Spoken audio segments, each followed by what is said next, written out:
우리 함께 마음을 모아 2021년 8월 11일 수요 교직은 예배를 하나님께 드립니다.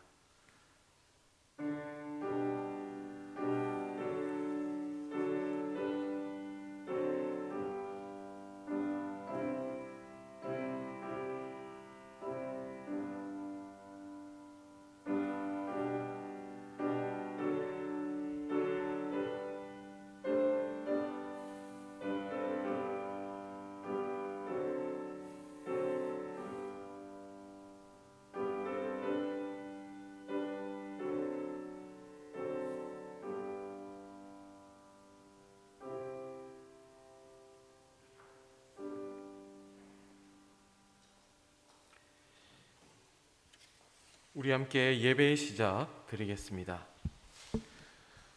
사랑하는 교직원 여러분, 주님 안에서 평안하셨습니까? 주님의 이름으로 여러분 모두를 사랑하고 환영합니다. 주님의 성호를 찬양하며 감사드립니다.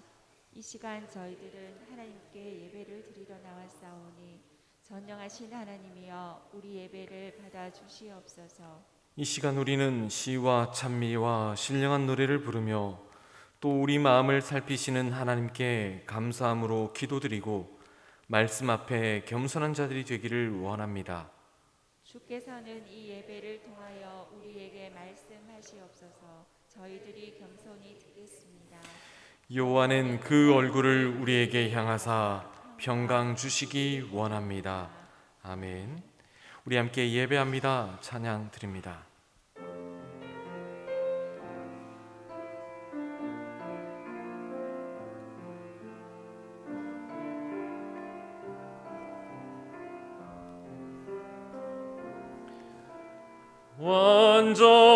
완전하신 나의 주, 의의 길로 날 인도하소서.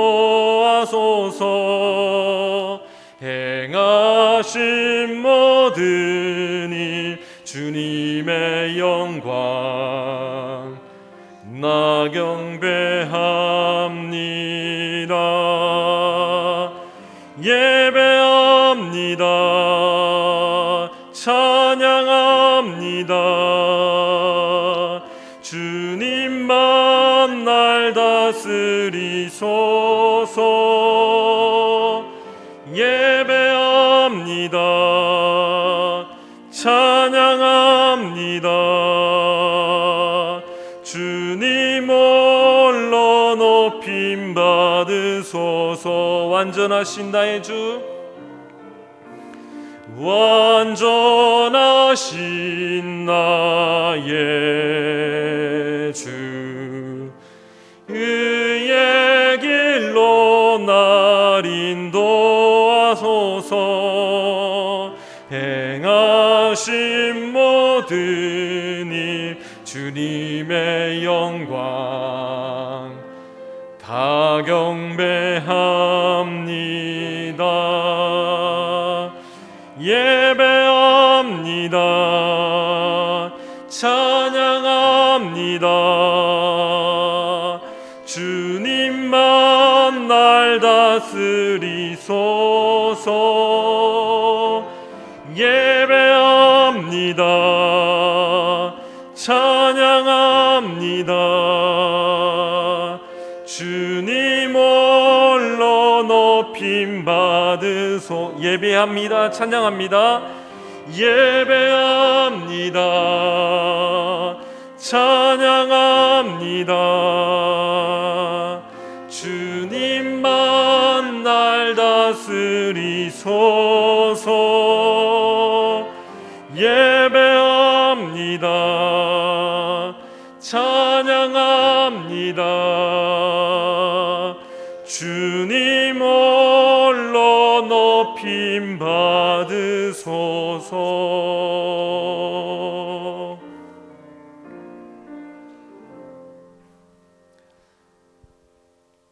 우리 함께 침묵으로 기도드립니다.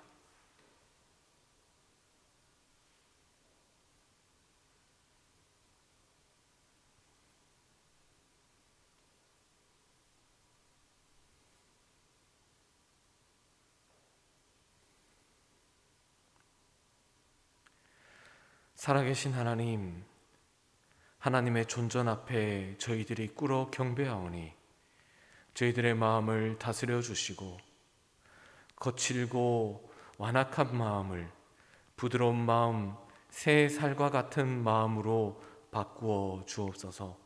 예수님 이름으로 기도드립니다. 아멘.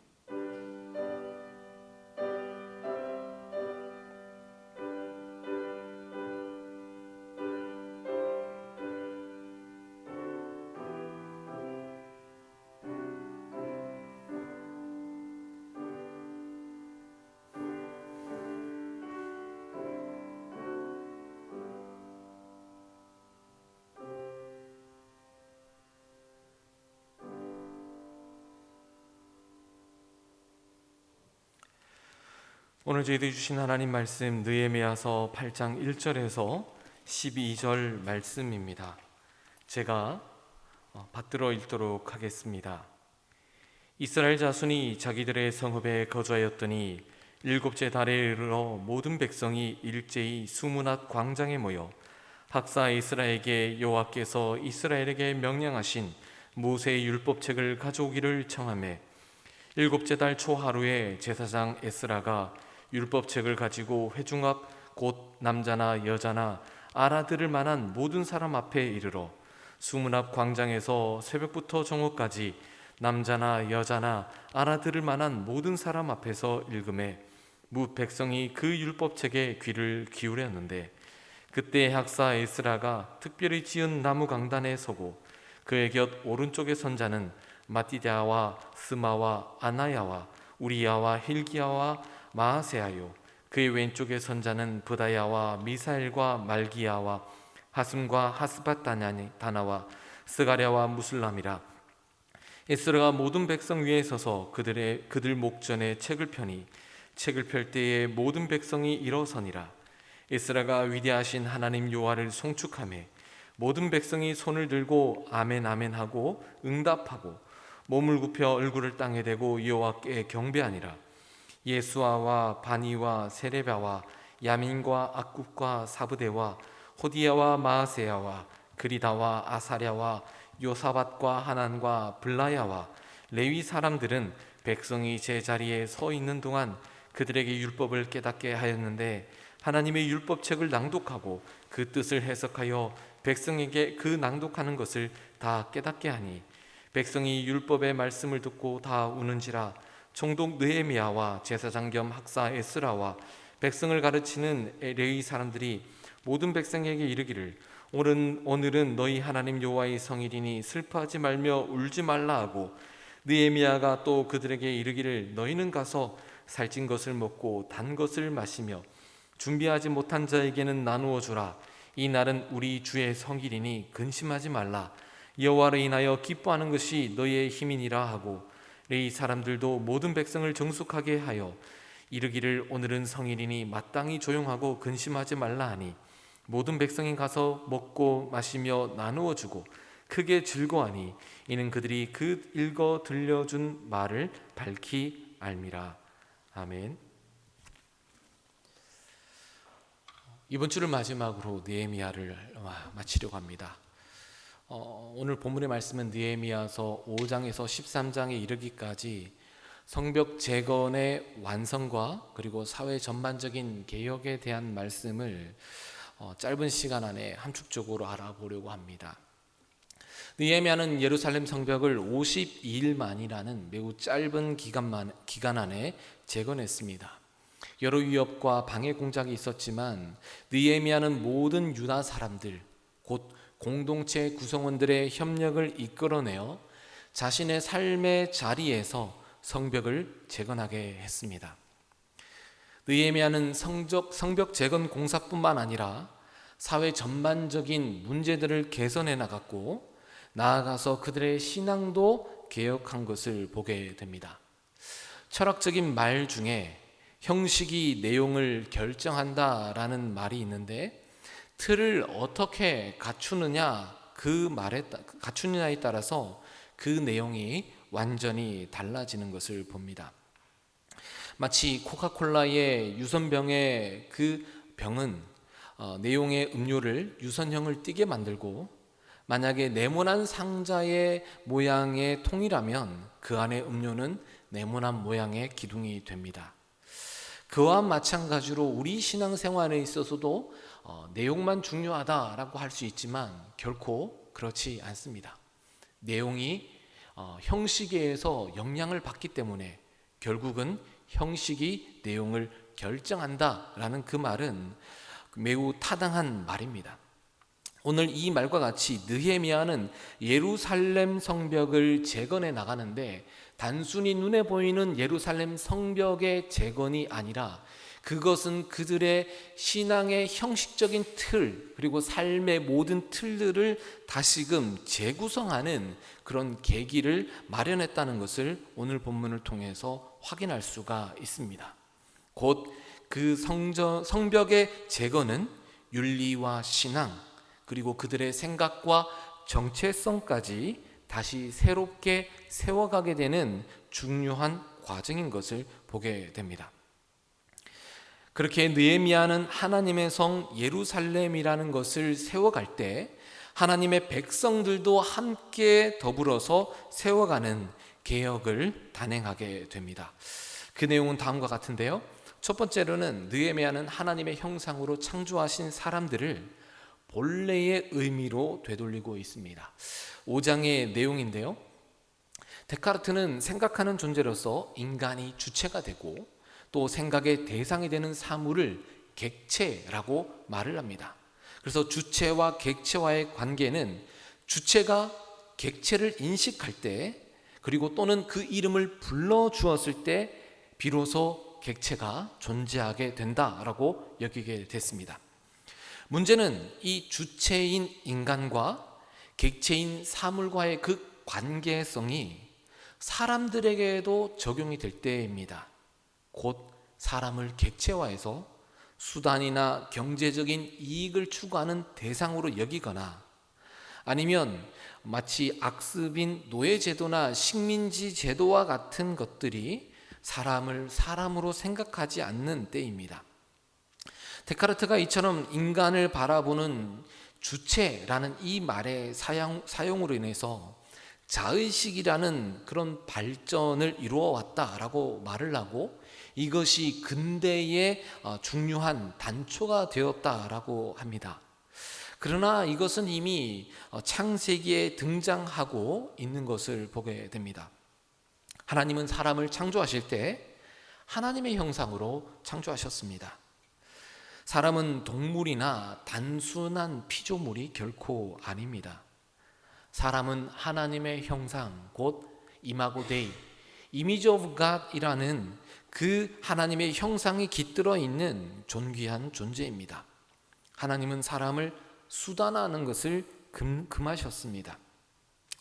느헤미야는 이러한 뜻을 5장에 실천하고 있는 것을 보게 됩니다. 5장에 보면 당시 시대는 매우 경제적으로 어려움이 많았습니다.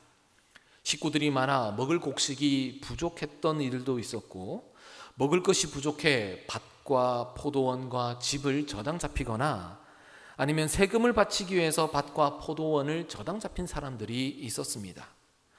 그러다 보니까 더욱더 심한 경우에는 자신의 아들이나 딸들을 노예로 팔아야 할 만큼 끔찍한 빈곤에 처한 사람들도 있었습니다. 물론 성경에 기록되어 있지 않지만 본인들도 결국은 노예로 전락하는 경우도 있었던 것을 보게 됩니다. 이처럼 느헤미야는 경제적으로 어려운 상황을 통해서 동족들에게 높은 이자를 받고 돈을 빌려주었던 사람들, 아니면 이방인의 손에 팔렸다가 다시 자유인이 되었는데 그런 이들을 경제적인 이득을 통해서 노예로 삼았던 자들에 대해서 강력하게 규탄하고 그 삶이 잘못되었음을 말하고 있습니다. 그래서 느헤미야는 사회적인 이 속에 있는 불이한 것들을 개혁하기 시작합니다. 그래서 높은 이자 받는 것을 금하고 이자를 받지 말라라고 말씀하며 동족들을 노예로 삼는 행위들을 강력하게 금지하여서 그들을 자유인으로 풀어주라고 말합니다. 그리고 그들에게 빼앗은 밭과 집을 당장 되돌려 주게 하였던 것을 보게 됩니다. 한마디로 하나님의 정신에 어긋나는 당시의 비윤리적인 경제적이고 또는 사회적인 부조리들을 개혁하는 것을 보게 됩니다. 느헤미야의 그 행동, 곧 비윤리적인 부조리를 개혁하는 것은 나아가서 하나님의 창조 섭리를 새롭게 만드는 것입니다. 타인을 대할 때 하나님의 형상이 담긴 존재가 아니라 하나의 수단화된 객체로서 대하는 것들을 금하고 그것이 우리의 신앙, 곧 하나님의 창조 섭리의 위배됨을 느헤미야는 가르쳐주고 있는 거죠. 그것을 당장 변화시키고 개혁시킬 것을 원하고 있습니다. 그렇게 우리는 옆에 있는 사람을 하나님의 형상으로 바라봐야만 합니다. 그렇게 될 때 하나님의 공동체는 건강하게 세워집니다. 두 번째로 느헤미야는 하나님의 말씀으로 이스라엘 백성들의 신앙을 새롭게 만들고 있는 것을 볼 수 있습니다. 오늘 읽은 8장의 내용과 9장에 이르는 내용까지인데요. 느헤미야는 하나님의 백성의 삶들을 갱신시키고 나아가서 하나님의 말씀으로 그들의 신앙을 새롭게 하는 것을 보게 됩니다. 8장 1절에서 3절까지의 말씀에 보면 이 제사장 에스라를 통해서 곧 율법책을 가지고 회중, 곧 남자, 여자 할 것 없이 심지어 알아들을 수 있는 모든 사람들, 그렇다면 어린아이들에 이르기까지, 당시의 사람들에게서는 사람 대접을 받지 못하던 어린아이에 이르기까지 모든 사람이 모여서 수문 앞 광장에 모여 새벽부터 정오까지 하나님의 말씀을 듣고 그것에 귀 기울이며 그들이 그 말씀을 통해서 회개의 삶으로 나아가는 것을 보게 됩니다. 느헤미야는 하나님의 말씀을 이스라엘 백성들이 하나님의 뜻으로 삼게 하는 그 원동력으로 보았습니다. 그래서 학사 에스라를 통해서 하나님의 말씀을 선포하게 했고, 그 말씀은 이스라엘 백성들이 자신의 삶의 자리에서 울며 회개하는 그 계기가 되었으며 그들의 삶을 완전히 다시 돌이키게 되는 것을 보게 됩니다. 9장에 보면 그 말씀의 영향으로 그들은 자신들의 이익을 따라서 이방 사람들과 사귀었던 것을 이제는 절교하게 되고 자신들의 죄와 조상들의 허물들을 회개하는 것을 보게 됩니다. 즉 과거와 지금에 이르기까지 모든 죄를 회개하고 있죠. 그리고 하나님에 대한 불순종, 곧 하나님의 말씀을 듣지 않았던 것을 회개하게 됩니다. 과거 출애굽의 역사와 그리고 하나님께서 그들과 맺었던 언약들을 다시금 상기하면서 하나님과 맺었던 언약을 그들이 불성실하게 행했던 것들도 회개하는 것을 보게 됩니다. 그러면서 이제는 하나님의 언약을 지키며 말씀으로 믿음으로 살 것을 다짐하는 것을 8장 9장에 이르러서 살펴볼 수가 있습니다. 역사적으로 보면 하나님의 말씀은 잘못된 역사를 바로 세우고 하나님의 선한 역사를 이 땅 가운데 다시금 이루시는 것을 우리는 볼 수 있습니다. 저희들이 잘 아는 1907년 평양에서 있었던 대각성운동 또는 대부흥운동으로 불려지는 그 하나님의 놀라운 역사는 하나님의 말씀을 듣는, 그리고 그 말씀을 듣고 회개하는 데부터 시작된 것을 보게 됩니다. 그렇게 당시 사회적으로 매우 급진적인 변화가 있지 않았습니까? 노비로 삼았던 자를 자유하게 하고 남자와 여자가 평등하다는 것을 다시금 인식하게 되고 하나님께서 우리에게 주셨던 그 마음을 되새기며 회개함으로 모든 죄를 자복하고 삶을 새롭게 했던 것을 우리는 익히 알 수 있습니다. 이처럼 하나님의 말씀은 신앙을 새롭게 하고 삶을 새롭게 하고 하나님의 선한 뜻에 순종하게 합니다. 디모데후서 3장 16절에서 17절 말씀을 쉬운 성경은 이렇게 말하고 있습니다. 모든 성경 말씀은 하나님께서 감동을 주셔서 기록되었기 때문에 진리를 가르쳐주며 삶 가운데 무엇이 잘못되었는지 알게 해줍니다. 또한 그 잘못을 바르게 잡아주고 의롭게 사는 법을 가르쳐 줍니다. 말씀을 통해 하나님을 바르게 섬기는 자로 준비하게 되고 모든 좋은 일을 할 수 있는 사람으로 자라게 됩니다. 이처럼 하나님의 말씀은 우리를 올바르게 하기에 우리는 날마다 하나님의 말씀을 읽고 묵상해야 합니다. 그렇게 될 때 우리가 어떻게 판단하고 어떻게 살아야 하는지 말씀을 통해 깨닫게 되는 거죠. 바라고 원하기는 우리 동상 가족들이 말씀을 사랑하시기를 소망합니다. 하나님의 말씀을 읽고 매일 한 장이라도 읽으며 그 말씀이 오늘 우리 가운데 이루어지기를 아멘으로 바라고 기도할 때 하나님의 역사는 우리 가운데 임하게 되리라고 믿습니다. 세 번째입니다. 느헤미야는 이스라엘 공동체의 회복을 위해서 그리고 다음 세대를 위해서 올바른 방향을 위한 새로운 질서들을 제시하고 있는 것을 볼 수 있습니다. 13장 마지막 장의 내용인데요. 그 내용은 성전의 청결, 이방인들과의 관계성의 재정립, 그리고 안식일의 준수, 이방민족과의 혼인을 금하는 내용들입니다. 느헤미야는 먼저 이방인들과의 차별성을 재확인하면서 성전을 성전답게 하는 것을 볼 수 있습니다.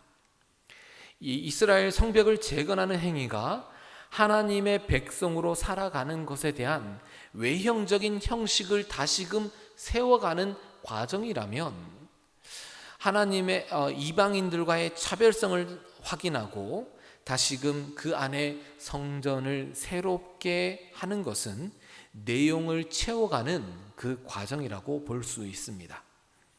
성전을 다시금 정결하게 하는 것은 성벽 공사를 방해했던 도비야와 매우 밀접한 관계가 있습니다. 암몬 사람 도비야는 대제사장 엘리야십과 매우 가까이 지냈습니다. 그러면서 성전 안에 큰 방이 있었는데 그것을 마음대로 사용했습니다. 그 방은 하나님께 드리던 제물과 거룩한 성물들을 모아두던 장소였는데 그 거룩한 장소의 그 성물들을 모두 다 바깥으로 내버린 후에 자신이 마음대로 사용했던 것이죠. 암몬 사람 도비야가 이스라엘의 가장 거룩한 장소이자 이스라엘 공동체의 가장 구심점이 되는 그 성전 안에 들어와서 살았다는 것은 이스라엘 백성들이 이스라엘 민족의 정체성이 문제가 심각했다는 것을 보여주고 있습니다. 느헤미야는 도비야를 쫓아내고 성전을 깨끗하게 했습니다. 다시금 그들의 정체성을 갱신하는 거죠. 그리고 하나님께 제사를 드리는 레위인, 성전의 봉사자들 그리고 제사장들에게 11조 같은 예물을 다시금 드리게 해서 안식일을 거룩하게 지킬 수 있도록 재정비했습니다. 그전에는 예물을 드리지 않아서 하나님 앞에 제사를 드리던 그 사람들이 생업을 위해서 아무것도 하지 않고 제사도 드리지 않았기 때문입니다. 그래서 느헤미야는 다시금 안식일을 거룩하게 지키도록 곧 하나님과 사람이 만나는 그 안식일, 만남의 시간들을 다시금 재정비하는 것을 보게 됩니다. 느헤미야의 이러한 재갱신은 그리고 그 정체성을 세워가는 과정들은 이방인들과의 혼인 문제도 다루게 됩니다. 당시에 이스라엘 백성들의 정체성의 문제는 이방인들과의 결혼을 거리낌 없이 했다는 데 있습니다. 특히 대제사장 엘리야십의 손자는 당시 사마리아의 총독 산발랏, 가장 앞장서서 예루살렘 성벽을 재건하는 데 방해했던 그 산발랏의 딸과 결혼시켰던 것을 보게 됩니다. 이것을 보면 사회 지도층에서 먼저 타락했던 것을 보면 그들의 정체성이 얼마나 무너져 있고 자신들의 이익을 따라 판단하고 행동하고 그 신앙생활이 이루어진 것을 단면적으로 우리는 확인할 수가 있는 거죠. 이것은 단순한 혼인의 문제가 아니라 산발랏이라는 이스라엘 공동체를 와해시키는 사람과도 혼인을 시킬 만큼 그들의 영적인 분별력이나 신앙의 기준점이 없었던 것을 우리에게 말해주고 있습니다. 느헤미야는 개혁을 통해서 정체성을 지켜나가고 바로 다시금 그들의 신앙의 내용들을 재구성하고 다시금 갱신시키려고 하는 것을 보게 됩니다. 앞서 이야기했듯이 그 과정에는 안식일을 바로 다시금 지키는 과정도 있었습니다. 안식일은 매우 중요한 의미를 지니고 있습니다. 하나님이 이 세상을 창조하실 때 모두 7일 만에 창조를 완성하지 않으셨습니까? 6일 동안은 모든 이 땅의 것들을 만드셨고 7째 되는 날에는 안식하심으로 모든 창조를 완성하셨습니다. 그렇게 안식일을 지키는 것은 하나님의 창조의 섭리를 따르는 중요한 신앙의 표출이라고도 할 수가 있습니다. 그렇게 느헤미야는 안식일을 어기는 이스라엘 백성들의 그 신앙을 바로잡아 하나님을 이제까지 부정했던 그 삶에서 돌이키도록 만들었습니다. 그래서 하나님 앞에 다시금 거룩함으로, 이것은 하나님을 바로 섬기는 것뿐만 아니라 사회적인 전반 안에서 하나님을 믿는 신앙답게 살아가는 온전한 신앙을 가지도록 재갱신했던 것을 보게 되죠. 말씀을 마칩니다. 형식이 내용을 결정한다. 곧 느헤미야는 예루살렘 성벽이라는 것을 재건함을 통해서 그 안에 다시금 그들의 신앙을 세워가는 것을 확인할 수가 있습니다. 곧 하나님의 말씀에 의해서 이스라엘이 통치가 되고 하나님의 정의와 창조의 섭리가 온 사회에 마땅한 그리고 당연한 합리적인 상식이 되며 이스라엘의 정체성이 삶의 모든 각 부분에서 확고하게 지켜질 수 있도록 그는 간절히 원해서 그 내용들을 하나 둘 채워가는 것을 보게 됩니다. 느헤미야의 그러한 소망은 새로운 질서의 새로운 세계를 만드는 모습을 볼 수가 있었습니다. 그것은 곧 하나님의 나라가 이 땅 가운데 이루어지는 것입니다. 오늘도 우리도 느헤미야처럼 각자의 자리에서 하나님의 뜻을 이루는 일꾼으로서 하나님의 나라를 이루어가는 동산가족 되기를 소망합니다. 기도드립니다. 주님, 감사합니다.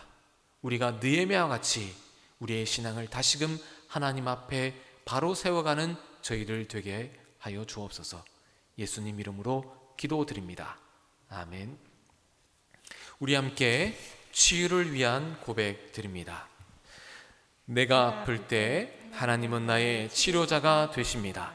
내가 도움이 필요할 때 하나님은 나의 힘이 되십니다. 내가 죽음의 두려움 가운데 있을 때 하나님은 나의 생명이 되십니다. 내가 하늘을 향해 순례길을 갈 때 하나님은 나의 길이 되십니다. 내가 새로워져야 할 필요가 있을 때 하나님은 나의 영적 양식이 되십니다. 모든 것이 어려울 때 하나님은 나의 빛이십니다. 아멘. 알리는 말씀은 주보를 참조해 주시기 바랍니다. 찬양 드리고 축도로 예배 마치겠습니다.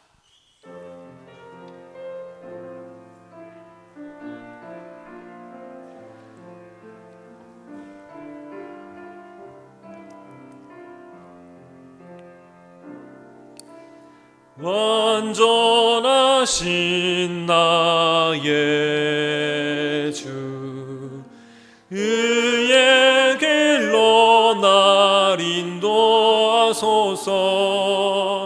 행하신 모든 일 주님의 영광 다 경배합니다.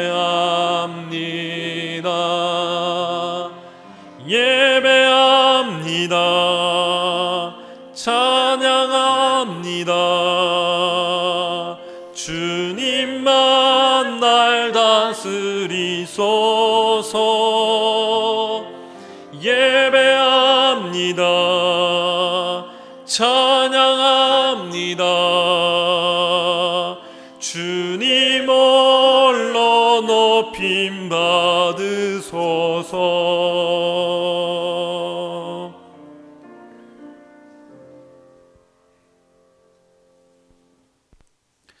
이제는 우리의 영원한 생명이 되신 예수 그리스도의 놀라우신 사랑과 우리를 구원하시기 위해 당신의 아들 독생자를 아낌없이 내어주신 아버지 하나님의 끝없으신 은혜와 언제나 우리와 함께 하시며 하나님 아버지의 마음으로 살도록 인도하시는 성령의 교통하시는 역사가 이 시간 느헤미야와 같이 하나님의 마음으로, 하나님의 창조의 섭리로, 하나님의 말씀으로 다시금 살아가기를 마음에 작정하고 돌아가는 모든 동산 가족들과 하나님께서 세우신 계명대학교 동산의료원 위에 이제로부터 영원히 함께 하시길 간절히 축원하옵나이다.